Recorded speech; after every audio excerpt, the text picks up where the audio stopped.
वंदे मातरम साथियों, मैं गिरीश शर्मा उज्जैन मध्य प्रदेश से बीएड के चतुर्थ सत्रार्थ के विद्यार्थियों के लिए एक महत्वपूर्ण प्रश्न का हल इस वीडियो के माध्यम से आप तक पहुंचाने का प्रयास किया है। तो आइए देखते हैं कंप्यूटर की कार्यप्रणाली। जैसा कि हम जानते हैं, कंप्यूटर 4 प्रकार के उपकरणों input device, output device, processing device और स्टोरेज डिवाइस से मिलकर बना है। चलिए कंप्यूटर की कार्यप्रणाली को विस्तार से समझते हैं कि यह डेटा के रूप में लेता है, निर्देशों के हिसाब से उसे प्रोसेस करता है और अंत में परिणाम को आउटपुट के रूप में देता है। कंप्यूटर को कार्य करने के लिए सॉफ्टवेयर और हार्डवेयर की आवश्यकता होती है। कंप्यूटर का सीपीयू विभिन्न प्रकार के हार्डवेयर से जुड़ा होता है। सॉफ्टवेयर और हार्डवेयर कंप्यूटर के बीच के माध्यम का काम करता है, जिसे हम सिस्टम सॉफ्टवेयर अर्थात ऑपरेटिंग सिस्टम कहते हैं।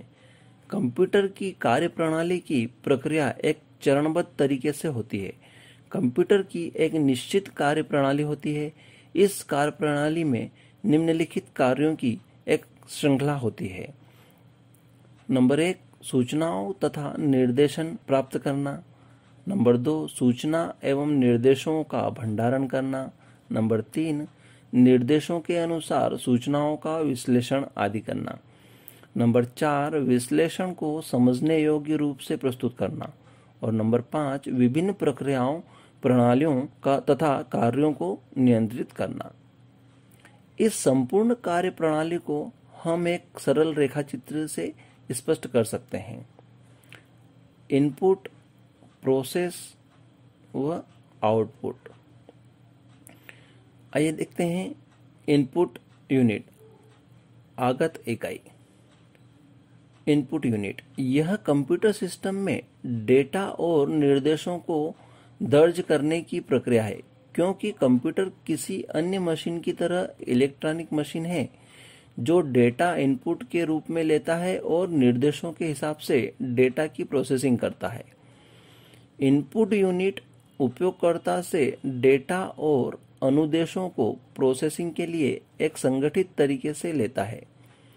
Input keyboard, mouse, scanner, digital camera और माइक्रोफोन आदि जैसे इनपुट डिवाइस द्वारा दिया जाता है। कंप्यूटर कार्यप्रणाली का सबसे पहला कार्य सूचनाओं तथा निर्देश को प्राप्त करना है। कंप्यूटर बाहरी वातावरण से या बाहरी व्यक्ति से समझने योग्य रूप में सूचनाओं, निर्देश तथा संकेत प्राप्त करता है। सूचनाओं, निर्देश तथा संकेत प्राप्त करने के लिए निम्नांकित उदाहरण होते हैं: keyboard, mouse, joystick, light pen आदि।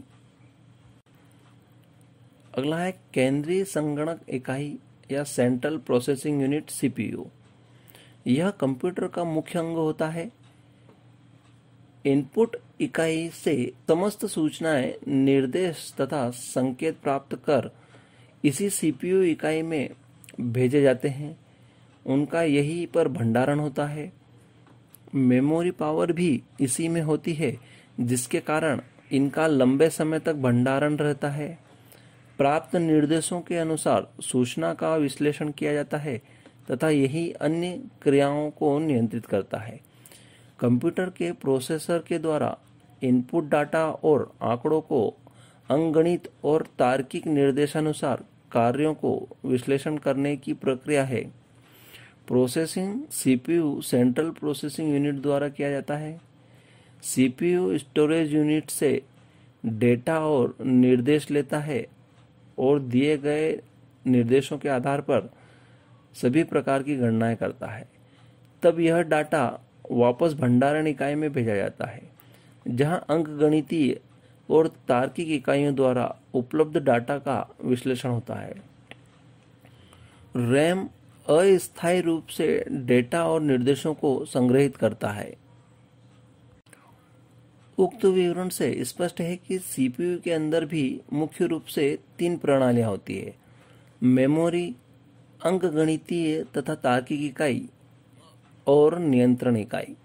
मेमोरी कंप्यूटर प्रणाली इनपुट इकाई से जो भी सूचनाएं तथा निर्देश प्राप्त करती है उन्हें सर्वप्रथम मेमोरी इकाई में ही भंडारित किया जाता है। दिए गए निर्देशों के अनुसार इन्हें विश्लेषण के लिए अंकगणितीय तथा तार्किक इकाई में भेजा जाता है, जहां उनका निर्देशों के अनुसार उपचार तथा विश्लेषण कर परिणाम निकाले जाते हैं। इन परिणामों का भंडारण भी मेमोरी में ही किया जाता है। अंकगणितीय या तार्किक इकाई प्राप्त सूचनाओं तथा निर्देशों के आधार पर सभी प्रकार की अंकगणितीय तथा तार्किक गणनाएं तथा विश्लेषण का कार्य इसी इकाई के द्वारा किया जाता है। यह इकाई गणनादि करने के बाद उन्हें समझने योग्य बनाती है तथा पुनः मेमोरी में भंडारित कर देती है। नियंत्रण इकाई सीपीयू, इस इकाई का कार्य मेमोरी तथा दूसरी अन्य इकाइयों को इस प्रकार नियंत्रित करना होता है जिससे वे वांछित कार्य कर सकें। यह सूचनाओं तथा तथ्यों का प्रोसेसिंग स्वयं तो नहीं करती है, वरन प्रोसेसिंग से संबंधित अन्य सभी इकाइयों के कार्यों को नियंत्रित करती है। आउटपुट यूनिट, निर्गत इकाई, डेटा प्रोसेसिंग होने के बाद उपलब्ध जानकारी को आउटपुट डिवाइस की सहायता से प्रस्तुत करने की प्रक्रिया निर्गत या आउटपुट होती है। कंप्यूटर द्वारा जो गणनादि की जाती है उनके परिणामों को प्राप्त करने के लिए हम निर्गत इकाई का सहारा लेते हैं। परिणाम प्राप्त करने के सामान्यतः 3 साधन हैं। विजुअल डिस्प्ले इकाई, जिसे हम मॉनिटर भी कहते हैं, प्रिंटर्स और स्पीकर्स। धन्यवाद।